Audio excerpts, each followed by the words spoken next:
2024년이 시작되고 벌써 한 달이 다 되어가는데 매일 성경은 아직 신명기에 머물러 있습니다. 말씀을 준비하다 보니까요, 이제 좀 이스라엘 백성들이 가나안 땅에 들어갔으면 좋겠는데 모세가 후세들에게 전할 하나님의 말씀은 아직 한참 남은 것 같습니다. 따져보면 우리들 평생에 하나님의 말씀이 필요하고 우리가 말씀을 가까이 해야 하는 것과 같은 이유일 겁니다. 그렇게 모세는 이스라엘 백성들에게 있어서 가장 중요한 하나님의 말씀을 끊임없이 전달하고 있는 거예요. 자, 오늘은 14장을 보게 되는데요. 지난 본문들의 대부분은 출애굽 1세대가 겪었던 과거의 기억들을 회상하면서 그 가운데 주셨던 하나님의 말씀들을 돌아보았다면, 오늘 본문은요, 이제 이스라엘 백성들이 가나안 땅에 들어가서 구체적으로 어떻게 살아가야 할지를 알려주고 있습니다. 먼저 1절을 보겠습니다. 너희는 너희 하나님 여호와의 자녀이니 죽은 자를 위하여 자기 몸을 베지 말며 눈썹 사이 이마 위에 털을 밀지 말라. 먼저 모세는요, 장례 문화에 대해서 언급하고 있습니다. 고대 사회에서는 죽은 자를 위한 애도의 마음으로 자신의 몸을 베어 상하게 하거나 눈썹 사이 이마 위에 털, 어딜까요 여러분?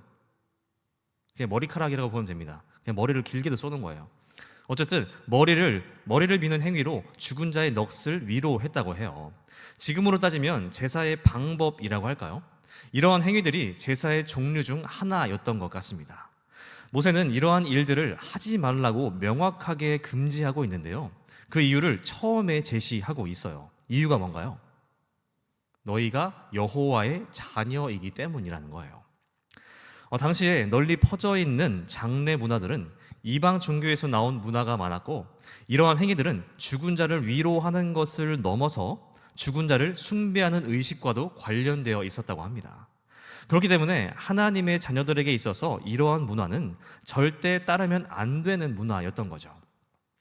여러분, 모세가 이러한 장례 문화까지 단돌이 하는 것은 그 이유가 있습니다. 그것은 이스라엘 백성들에게 옳지 못했던 선례가 있어서 그래요. 물론 당시에는 율법이 주어지기 전이긴 하지만 이스라엘 백성들이 다른 나라의 문화에 흠뻑 젖어 있었던 때가 있었어요. 언제일까요? 오늘 약간 대답이 애굽에서입니다. 애굽에서. 요셉이 애굽의 총리로 부임한 후에 애굽에는 이스라엘 민족이 자리를 잡아서 살게 되었습니다.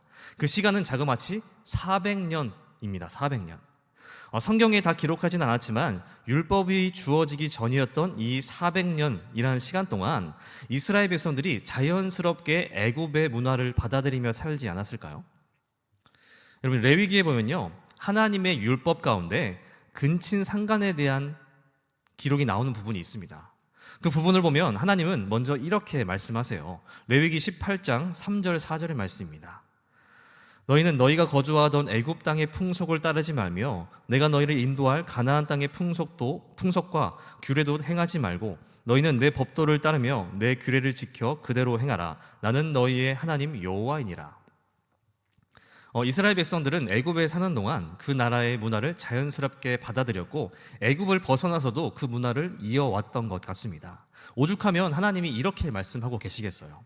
그 가운데 하나님은 정확하게 근친 상간에 대해 거론하시면서 그것을 따르지 말라고 말씀하세요. 아마도 애굽에는요, 근친 상간이 일반적이었던 것 같습니다. 그 예를 들자면 고대 이집트의 왕 가운데 아멘호테프라는 왕이 있었다고 해요. 그 왕에게는 딸이 4명이 있었다고 합니다. 그는 딸 중에 하나를 자신의 아들과 결혼시켜서 며느리로 삼았고 또 나머지 3명 중에 2명은 자신의 아내로 삼았다고 해요. 엄청난 근친상간의 모습을 보여주고 있는 거죠. 이러한 이집트의 문화는 왕권을 유지하기 위해서였다고 하는데 이집트의 왕실이 이러했다면 그 백성들은 어떠했을까요? 그 백성들에게도 자연스럽게 흘러갔을 것이고 또 그것이 이스라엘 백성들에게도 흘러갔을 것입니다.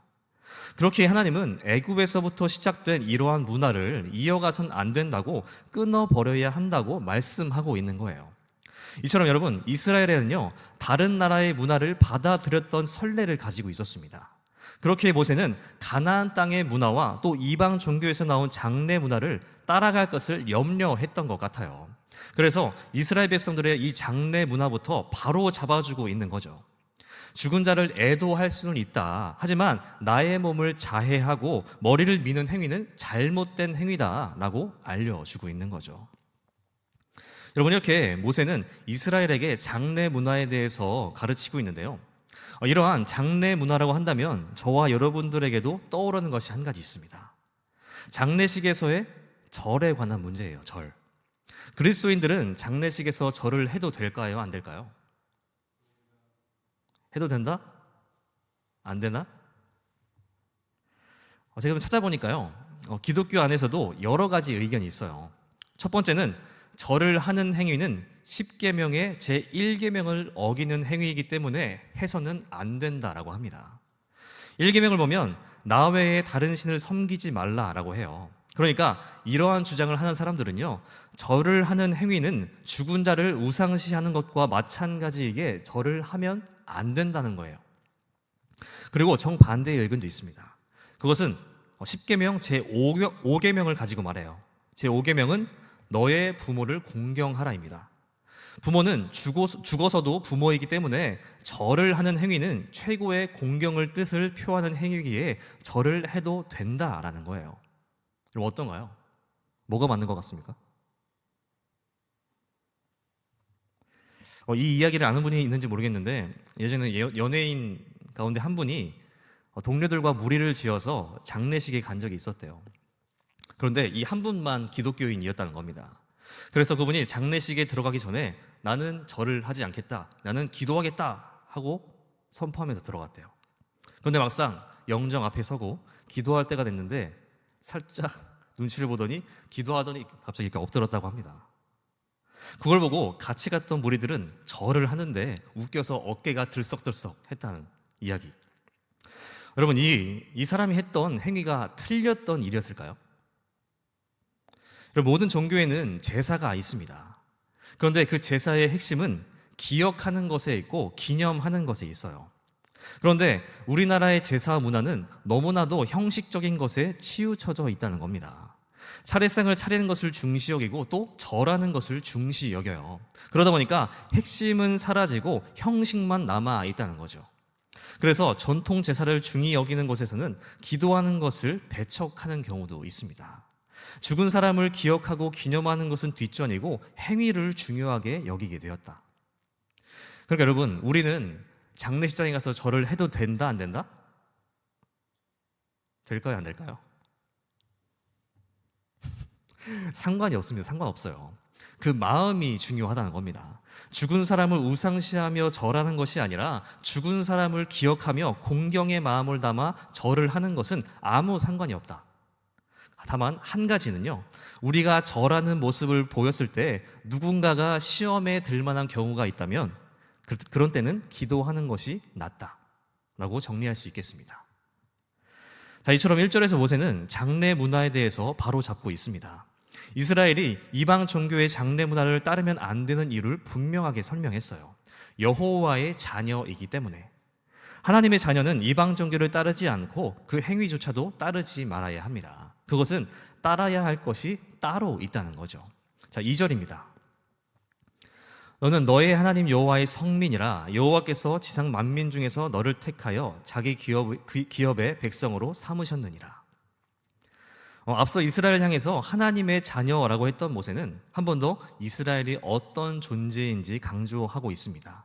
이번에는 성민이라는 다른 표현을 사용하고 있어요. 이것은 자녀와는 또 다른 의미를 가지고 있습니다. 성민은 곧 거룩한 백성을 의미해요. 즉 구별된 백성이라는 거죠. 그리고 모세는 그 근거로 여호와께서 만민 중에서 너를 택하셨고 기업으로 삼으셨다라고 말하는데요.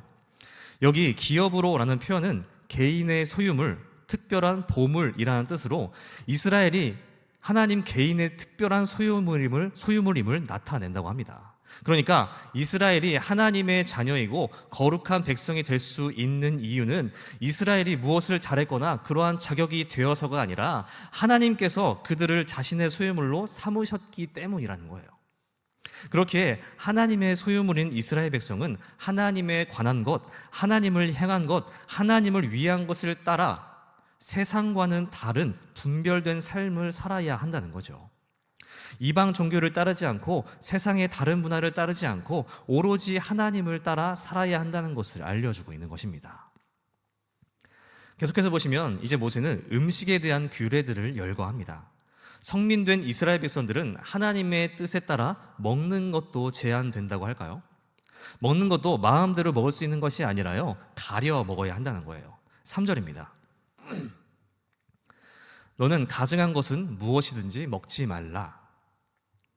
이스라엘 백성들이 먹으면 안 되는 것을 통틀어서 가증한 것이라고 표현하고 있는데요, 이것은 부정하고 정결치 못하며 거룩하지 않은 것들을 의미합니다. 그리고 여기서 정확히는 가증한 동물들을 이야기하고 있어요. 그러면서 모세는 먹을 수 있는 동물이 무엇인지 알려줍니다. 4절부터 보시면 소, 양, 염소 이런 종류들과 사슴 종류들을 이야기하고 있습니다. 6절을 보겠습니다.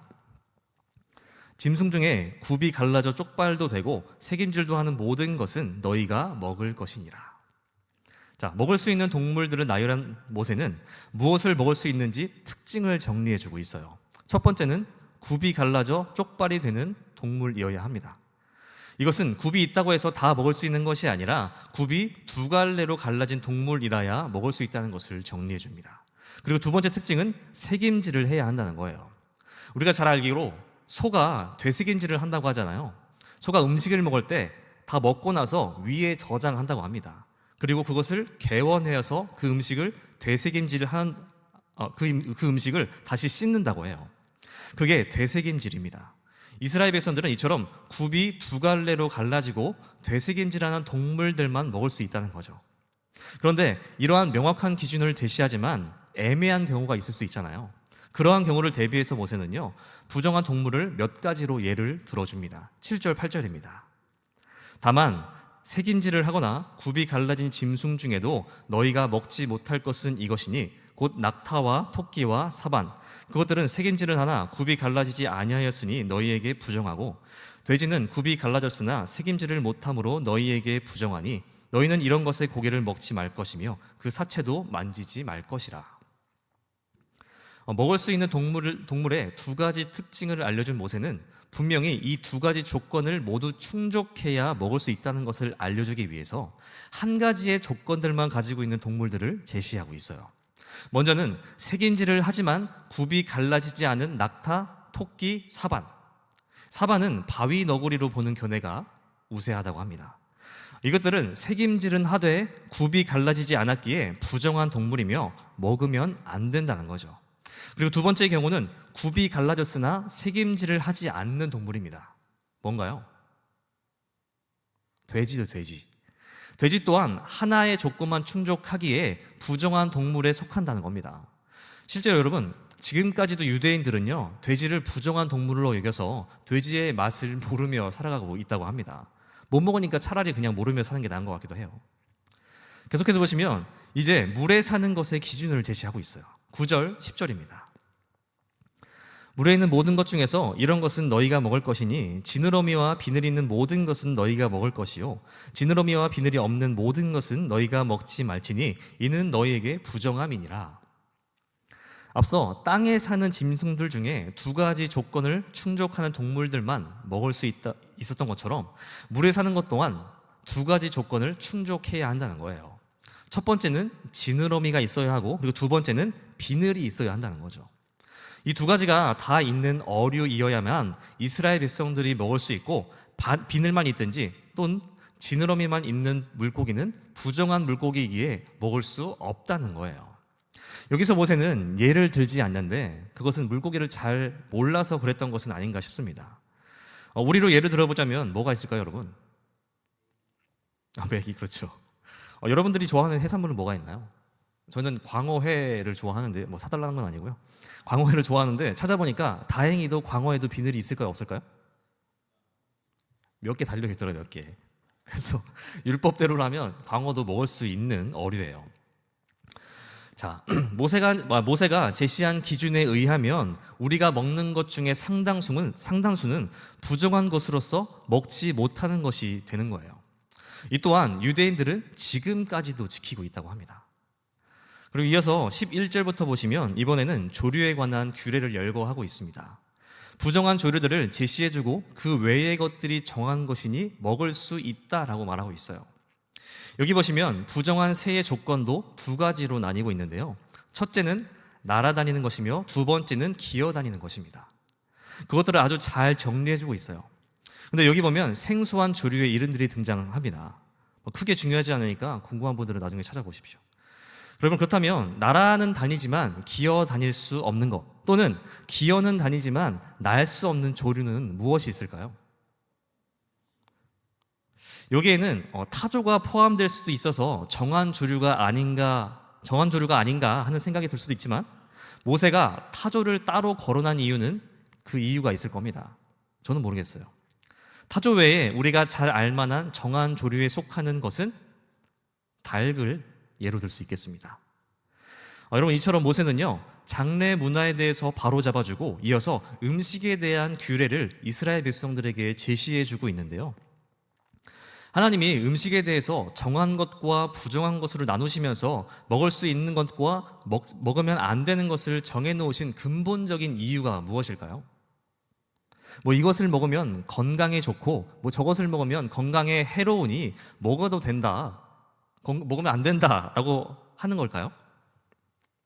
여러분, 하나님은 아담과 하와를 창조하신 후에 바다의 물고기와 하늘의 새와 땅에 움직이는 모든 생물을 다스리라고 말씀하셨어요. 그러면 그곳에 있는 모든 어류, 조류, 모든 동식물들을 마음대로 먹어도 된다는 이야기 아닌가요? 내 마음이죠. 그러면 이제 와서 하나님이 마음이 바뀌셔가지고 안 되겠다, 저건 먹게 하면 안 되겠다 해가지고 이렇게 정해두신 걸까요? 왜 그럴까요? 왜? 그 이유를 21절에서 알려줍니다. 마지막 21절의 말씀입니다.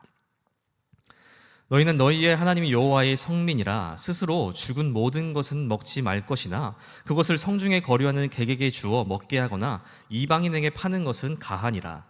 너는 염소 새끼를 그 어미의 젖에 삶지 말지니라. 하나님이 음식에 대해서 정한 것과 부정한 것을 정해두신 이유는 이스라엘이 성민이기 때문에 그렇습니다.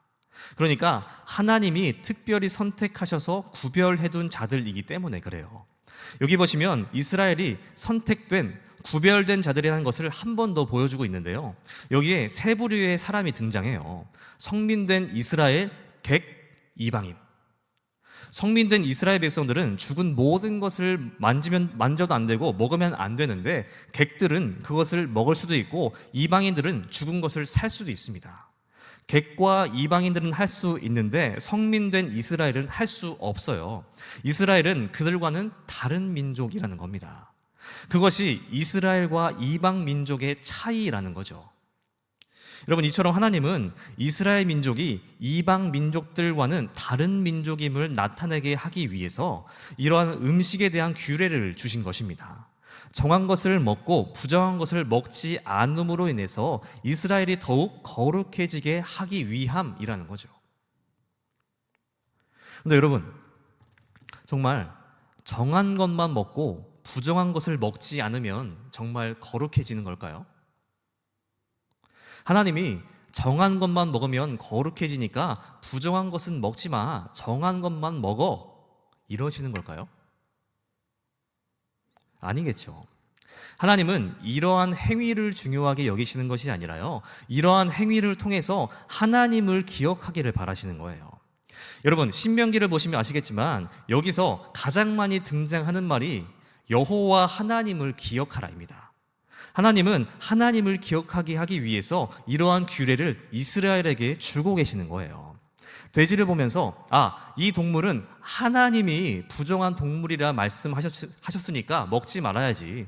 소를 보면서 이 동물은 하나님이 정한 동물이라고 하셨으니 먹어도 되는 동물이구나 를 바라시는 거지, 정한 동물이 뭐고 부정한 동물이 뭐니까 저건 먹고 이건 먹지 말아야지, 그거를 바라시는 것이 아니라는 거예요.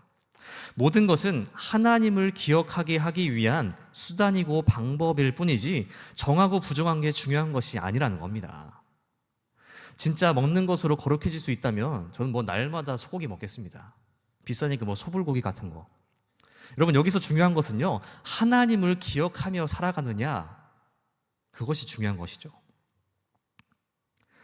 여러분, 유대인들은 지금까지도 부정한 것은 먹지 않고 정한 것만 먹으며 살아간다고 해요. 그들은 그러한 것들을 목숨처럼 지키며 살아갑니다. 예전에도 한번 말씀드린 적이 있었던 것 같은데, 그들은 안식일에 비행기도 운행하지 않아요. 그들은 자신들의 경전을 지키기 위해서 혈안이 되며 살아가는 사람들이에요. 그러나 그들이 지금 행하고 있는 일들을 보면 행위는 살아있을지 몰라도 그 안에 신앙이 있고 그 안에 하나님이 계신 것인지는 잘 모르겠습니다.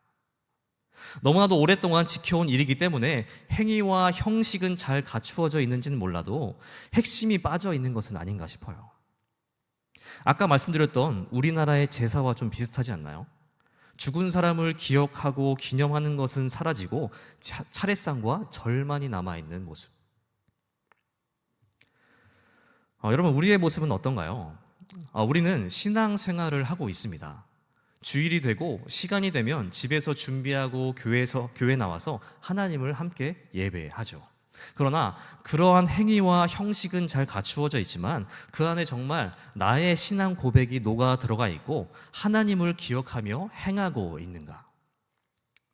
혹시 중요한 것은 쏙 빠져버리고 행위와 형식만 우리 안에 남아 있는 것은 아닌가? 찬양팀을 섬겨요. 교사를 섬기고 있어요. 교회에서 또 다른 봉사와 또 다른 직책을 감당하고 있어요. 그러나 그 안에 하나님은 기억되지 않고 행위와 습관만 남아있는 신앙이라면 문제가 있는 것이 아닐까요? 우리 청년부는 저만 비신앙인이니까 제 얘기를 하자면요. 여러분, 제가 오늘 말씀을 준비하면서 하나님을 기억하자고 이야기해야지 이러면서 말씀을 준비하고 있었어요. 그런데 정작 나를 돌아보면서 생각해 보니까 그렇게 준비하고 있으면서도, 그렇게 글을 쓰고 또 생각하고 있으면서도 하나님을 기억하고 있지 않는 모습을 발견하게 됐습니다. 여러분은 어떤가요? 또 저만 그렇죠? 우리의 모든 생활 속에 우리의 신앙 고백이 들어가 있고 하나님이 기억되는 삶을 살아내고 있는가? 혹시 많은 것들을 감당하고 있지만 핵심이 빠져 있는 것은 아닌가? 가장 중요한 하나님이 빠져 있는 것은 아닌가? 여러분, 세상 사람들과 그리스도인들의 가장 큰 차이가 무엇일까요? 가장 큰 차이. 황금 같은 시간에 교회에 나와서 예배하는 것? 아니면 술, 담배를 덜 하는 것? 그걸 하는지 덜 하는지 잘 모르겠습니다만, 여러분, 세상과 우리의 가장 큰 차이는요, 하나님을 인식하며 사느냐에 있는 것이 아닐까요? 고린도전서 10장에 보면 사도 바울은 이렇게 이야기합니다. 그런즉 너희가 먹든지 마시든지 무엇을 하든지 다 하나님의 영광을 위하여 하라. 세상 사람들은요, 모든 삶 속에서 자신을 위한 삶을 살아갑니다. 나를 위해 공부하고 돈 벌고 나를 위해 시간과 돈을 투자하며 살아가요. 그러나 우리는 달라야 한다는 거죠. 모든 삶 속에서 나 자신을 위한 삶이 아니라 하나님을 위한 삶을 살아가야 한다는 거예요. 모두가 자신을 위한 삶을 살아갈 때 그리스도인들은 하나님을 위한 삶을 살아가는 것, 그것이 가장 큰 차이가 아닐까요? 그래서 여러분, 우리는 우리의 삶에서요, 형식과 행위가 남은 것이 아니라 하나님을 나타내는 삶을 살아가야 한다는 겁니다. 그러면 어떻게 그러한 삶을 살아낼 수 있을까? 여러분은 에반 올마이티라는 영화를 본 적이 있나요? 너무 옛날 건가? 찾아보니까 2007년도 영화인가 그러더라고요. 이 영화는 현대판 노아의 모습을 잘 보여주고 있는데요, 그 영화의 마지막에 이러한 문장을 남깁니다. 세상을 바꾸는 것은 다른 어떠한 것도 아니라 작은 친절이다. 여러분, 우리의 삶 속에서 하나님을 나타내는 것은 그리 어려운 일이 아닐지도 모르겠어요. 하나님을 기억하며 작은 친절을 베푸는 것, 아무리 작은 것이라 할지라도 그 안에 하나님을 향한 마음이 담겨져 있다면 하나님은 그 마음을 기뻐 받으시지 않을까요? 여러분, 저와 여러분이 이러한 삶으로 이번 한 주 세상과 우리의 차이를 분명하게 드러낼 수 있기를 바랍니다. 그래서 형식과 행위만 남은 신앙의 모습이 아니라 우리의 모든 삶에서 하나님을 드러내고 먹든지 마시든지 또 다른 무엇을 하든지 하나님의 영광을 위해 살아가며 작은 친절을 베풀 수 있는 저와 여러분들 될 수 있기를 바랍니다. 함께 기도하겠습니다.